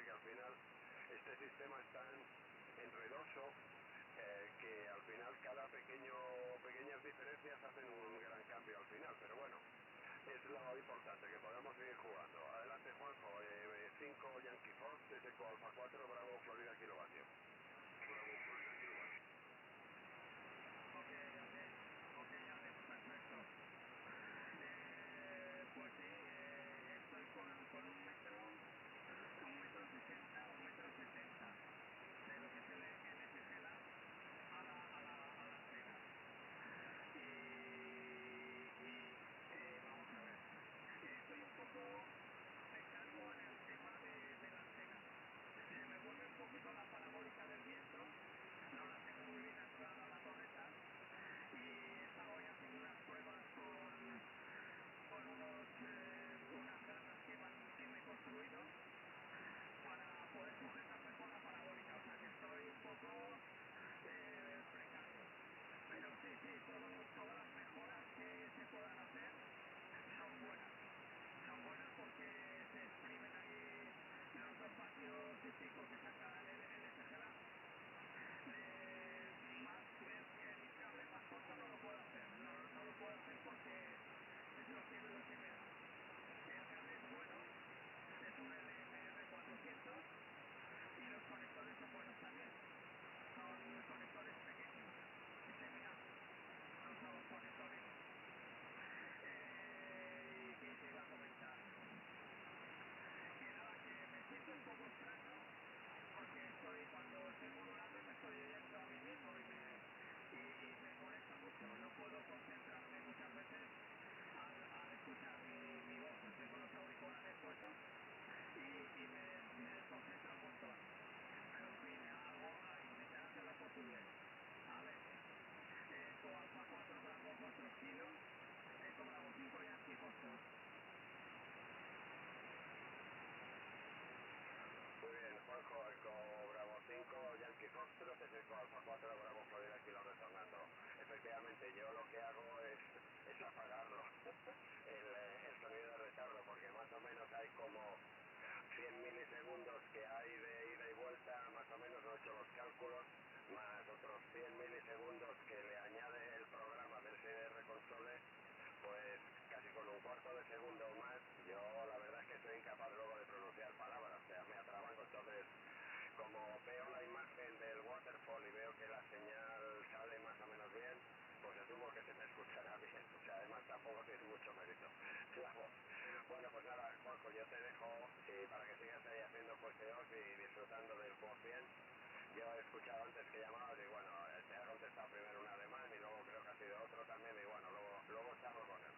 Ha sido un placer charlar contigo un ratito a través del satélite. Ánimo con los ajustes, yo también tengo aquí muchas ideas para ir mejorando la estación y algunas ideas de cómo hacerlo en portable. Y espero que nos volvamos a encontrar. Te confirmaré el QSO vía Lock of the Wall y el QSL, que son los 2 sistemas que yo utilizo. Ok, Juanjo, muchísimas gracias, un abrazo muy fuerte. Eco Bravo 5, Yankee Florida, Eco Alfa 4, Bravo Florida, kilovatio. Ok, Alex, muchas gracias por haberme contestado y nada, agradecido por aquí. Yo también te confirmaré vía los dos, te pondré a las 17:52, que llevamos ya un ratillo. Y nada, ese es el comentario, Alex, completa libertad y nos escuchamos en otro momentillo. Ya intercambiamos experiencias. Venga, un abrazo, Alex. Eco Alfa 4 Bravo 4 kilo, Eco Bravo 5 Yankee Foxtrot. Eco Bravo 5, Yankee Foxtrot, Eco Alfa 4, Bravo Florida, kilovatio. Muchísimas gracias, Juanjo, un abrazo muy fuerte, 73. Chao. Chao, Alex, 73.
peu spécial, c'est encore très chaud aujourd'hui. Il fait 32 degrés actuellement.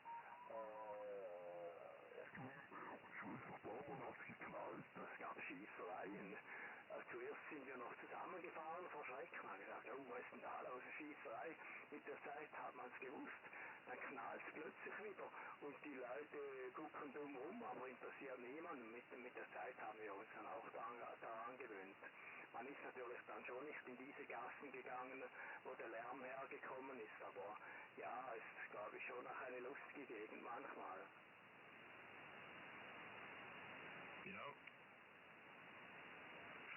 So, das ist jetzt kein Witz. Ich habe heute Nacht noch eine Nacht dort geschlafen und wir haben das Hotel gesucht und ich bin um die Ecke, ne, kam zurück und es ist schon passiert. Ne, da hat jemand am Koffer meine XYL oder YL, darf ich noch sagen, gezogen. Ne?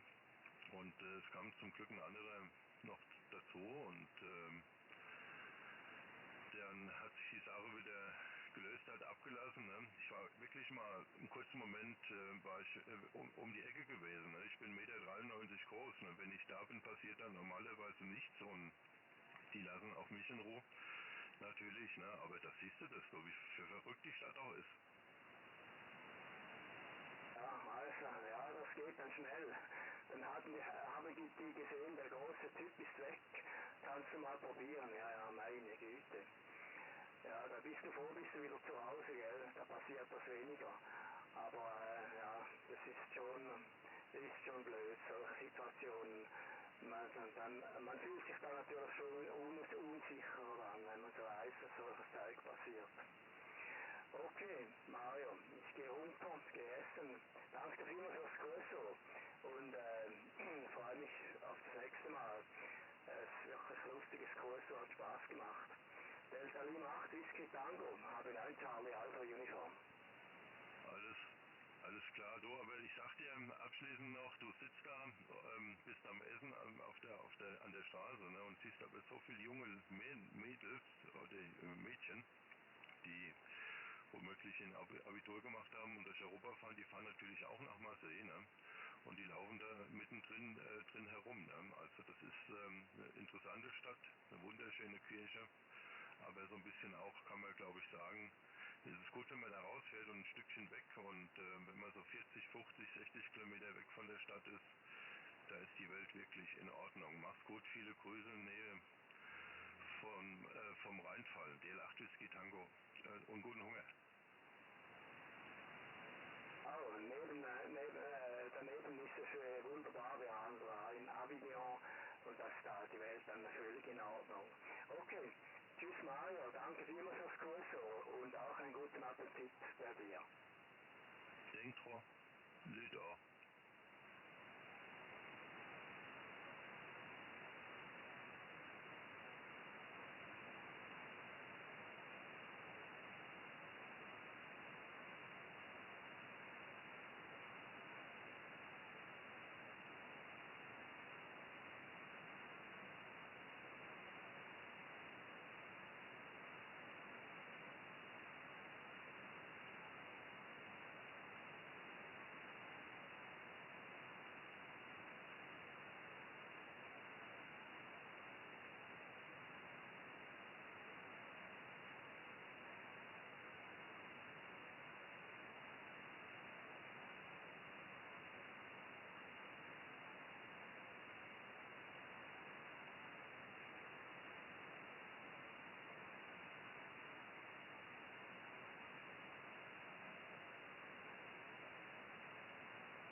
tant que c'est pas monté, câblé, testé, j'ai pas grand chose à vous raconter. Je vous parlerai après, pas avant. On va pas inverser les choses. Hein. Voilà, mais en gros, il n'y a pas beaucoup d'improvisation. Hein. C'est une V2 qui est redistribuée au niveau du design, mais c'est le même schéma. Hein. En gros, c'est le même schéma que la V2, qui était lui-même pas bien différent de la VR. Il n'y a pas d'écart fondamentaux ou titanesques. Des adaptations sur notre matériel, mais vous verrez, hein, c'est pas très loin. Il n'y a pas de révolution en tout cas. Il n'y a pas de révolution. La solution, enfin moi je pense aussi que c'est une solution. Hein. Pour l'instant, elle n'est pas du tout appliquée, ou très très peu appliquée. C'est un peu dommage. C'est même beaucoup dommage. Alors, ceci dit, si la totalité d'une GIA se fait avec QO100 comme votre service, ou la totalité d'un contest, il faudra un peu s'organiser. Il faudra par exemple dégager ce qu'on ne fait pas. Là, tu vois, on est tous inquiets sur la fréquence dite française, et il y a les ententes sur QSO, ça fait un moment qu'on tchatche avant vous, nous y étions également, et on tanque là-dessus, ben ça il faudra effectivement modifier un peu ses habitudes. Quand on aura récupéré un client en tant que votre service, il faudra dégager ailleurs. De toute façon, laisser cette fréquence comme fréquence d'appel, mais pas comme fréquence de... Ben bon, il faudra un peu adapter ça, hein, comme on l'a fait à 244, 390. Hein. Donc ça demandera une petite période de prise en main. Et c'est pour ça que ce serait bien que les OM ils viennent un petit peu avant, qu'ils ne débarquent pas comme ça du jour au lendemain sur le satellite. Ils vont avoir des surprises. Alors, je sais bien que ça n'a pas très bonne presse le satellite, mais ça ne marche pas vraiment tout seul. Il y a un peu des choses à prendre l'habitude. Mais bon, moi je le fais comme ça. Donc c'est dommage de ne pas l'utiliser. Ou si peu en tout cas. Voilà les copains, je vous laisse sur ces hautes pensées philosophiques. Je vous souhaite une excellente soirée à tous les deux. Merci pour le QSO. Et bah, peut-être à demain, le plaisir de vous retrouver. Le micro, c'est HLD ou NPE, je ne sais plus. À l'un des deux. Pour ma part, je ne reprendrai pas sur question spéciale, bien sûr.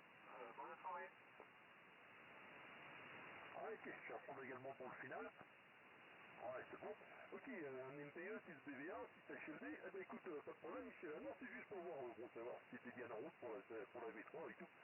Parce qu'on a parlé un petit peu justement à la réunion, et c'est vrai que ça serait sympa d'avoir un truc un peu compact, que les OM puissent monter. Bon, théoriquement, c'est des Péris, il y en a quand même beaucoup qui bricolent. Ou éventuellement y faire bricoler par le copain d'à côté, c'est vrai que ça serait quand même sympa. Moi j'avais emmené mon 120, mais c'est vrai que c'est bien pratique. Je m'en suis pas servi parce que c'est les autres qui s'en sont servis, je sais pas qui est-ce qu'ils ont contacté, mais bon, je sais qu'on a contacté quelques stations malgré tout sur QO100 pour faire les rendez-vous. Et puis pour les nappes, écoute, manifestement ils ont tous tenu le choc. Alors c'était rare qu'on se visait les uns les autres, hein. En principe dès qu'on entendait une station, tout le monde se tournait vers la station. Et l'autre en face, et je vais me dire qu'il avait du boulot, hein, parce qu'il s'est retrouvé entre 6 et 8 correspondants en face, il pouvait aligner les QSO. Hein. Voilà, c'était assez sympathique pour ça. Hein. Ça permet surtout de valider un peu les stations, de voir les différences entre eux. 1, 2, 3, testing. Hello.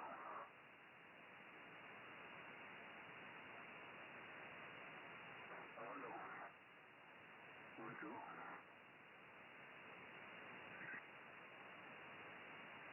1, 2, 3. 1, 2, 3.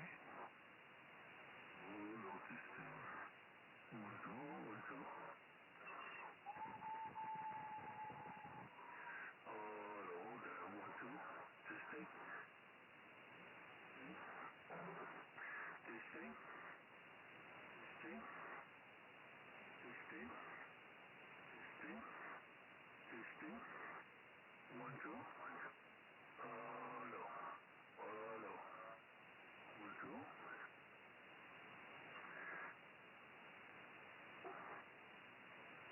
1, 2. 1, 2. 1, 2, 3.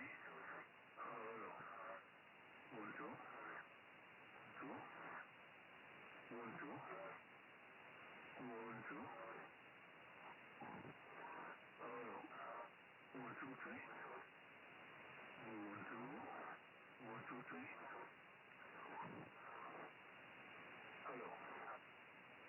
1. 1. Oh there. Oh there. Oh there. 1, 2.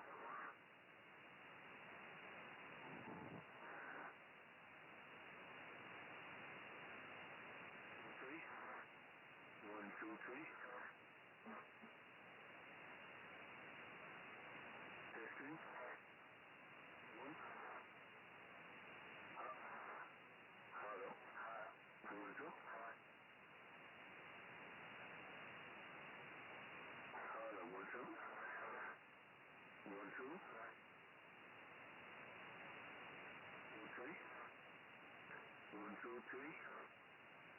1 2.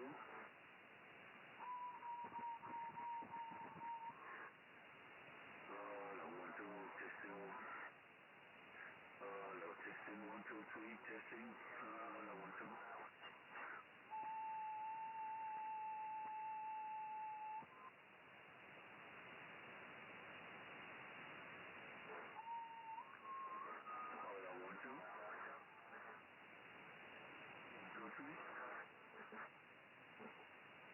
One, two, three.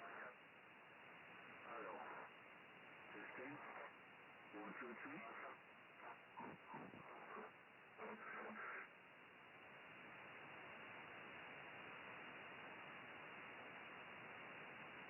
1 2 3.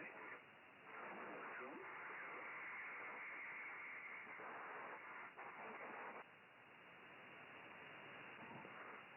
Hello, 1 2. 1 2 3. Testing, testing, testing. Testing, 1 2. Testing, 1 2.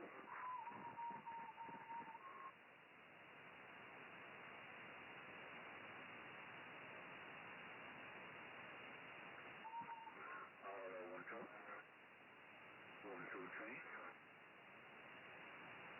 1 2 3. 1 2 3. 1 2 3. 1 2 3.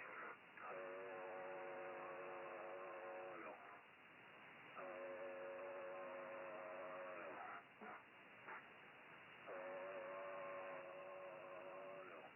Hello. 1 2. 1 2 3. 1 2 3. 1 2. 1 2. 1 2. Hello. 1 2 3. Hello.